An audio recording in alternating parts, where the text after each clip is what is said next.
بسم اللہ الرحمن الرحیم، السلام علیکم ورحمۃ اللہ وبرکاتہ۔ آج ہم پڑھیں گے نورانی قاعدہ اور اس کی پہلی تختی جو ہے اس کو ہم تجوید کے ساتھ پڑھیں گے اور اس کے اندر جو مسٹیکس ہو جاتی ہیں اس کے حوالے سے بھی بات کریں گے۔ تو چلیے شروع کرتے ہیں جی۔ نورانی قاعدہ پہلی تختی، بسم اللہ الرحمن الرحیم۔ سب سے پہلا جو حرف ہے وہ ہے الف۔ اس کے اندر جو غلطیاں ہو جاتی ہیں، لوگ اس کو الف پڑھ دیتے ہیں یا الیف پڑھ دیتے ہیں، یعنی مجھول پڑھ دیتے ہیں یا پھر اس کو یہاں پر رک کے ادا کرتے ہیں، تو دونوں صورتیں درست نہیں ہیں، بلکہ آپ نے کیسے پڑھنا ہے؟ الف الف الف۔ اور دوسرا حرف دیکھیے گا وہ ہے با، تھوڑا سا لمبا کرنا ہے۔ اس میں جو آپ کو بلیک کلر میں نظر آ رہا ہے جو لکھا ہو، یہ اس کی شکل ہے۔ جو اوپر ساتھ الف کے لکھا ہوتا ہے وہ اس کا نام ہوتا ہے، تو نام میں دیکھیں ساتھ الف ہے تو ہم اس کو تھوڑا سا لمبا کرتے ہیں، با، پھر آگے تا۔ یہ باریک پڑھے جاتے ہیں، یہ تینوں حروف جو ہیں یہ باریک پڑھنے ہیں، تا۔ اور چوتھے نمبر پر جو حرف ہے وہ تھوڑا سا مشکل ہے اس کی ادائیگی۔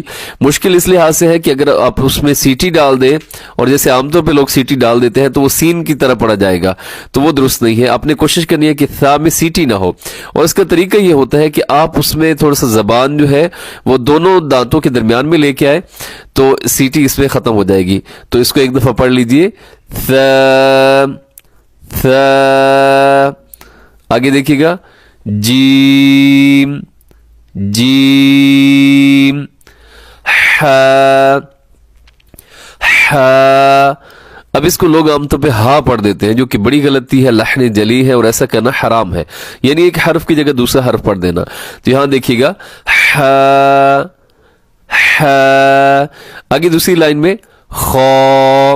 خا جو ہے یہ موٹا پڑھا جاتا ہے، جیسے کہ اس کا کلر بھی گرین ہے تو گرین کلر والے سب موٹے پڑھے جاتے ہیں۔ اسے خے نہیں پڑھنا، بلکہ آپ نے خا لمبا کرنا ہے تھوڑا سا اور موٹا پڑھنا ہے، خا۔ آگے دیکھیے گا، دال۔ دال کے اندر زیادہ مسٹیک کا امکان نہیں ہوتا، یہ ہر بندہ اس کو صحیح پروناؤنس کر لیتا ہے۔ آگے دیکھیے گا، ذال۔ ذال کے اندر مسٹیک کے چانسز ہوتے ہیں کیونکہ ذال کو لوگ زال پڑھ دیتے ہیں، تو وہ درست نہیں ہے، اس کو نرمی سے پڑھنا ہے اور اس میں سیٹی نہیں ہے، ذال۔ آگے دیکھیے گا، را۔ یہ گرین کلر میں ہے، اس کو آپ نے موٹا پڑھنا ہے۔ را کے اوپر جب حرکات ہوتی ہے تو را موٹی ہوتی ہے، اور نیچے ہو تو را باریک ہوتی ہے، را۔ آگے ز۔ یہ سیٹی والا حرف ہے، یہاں پہ آپ نے سیٹی ڈالنی ہے، ز ز، جیسے شہد کی مکھی کی آواز ہوتی ہے ویسی ساؤنڈ آنی چاہیے۔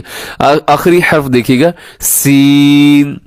سین، سین کے اندر سیٹی ہے۔ تین حرف ایسے جن میں سیٹی ہوتی ہے، ایک سین ہے، ایک صاد ہے اور ایک زا ہے۔ تو انشاءاللہ اس کے بعد نیکسٹ ویڈیو میں ہم پڑھیں گے۔ السلام علیکم ورحمۃ اللہ وبرکاتہ۔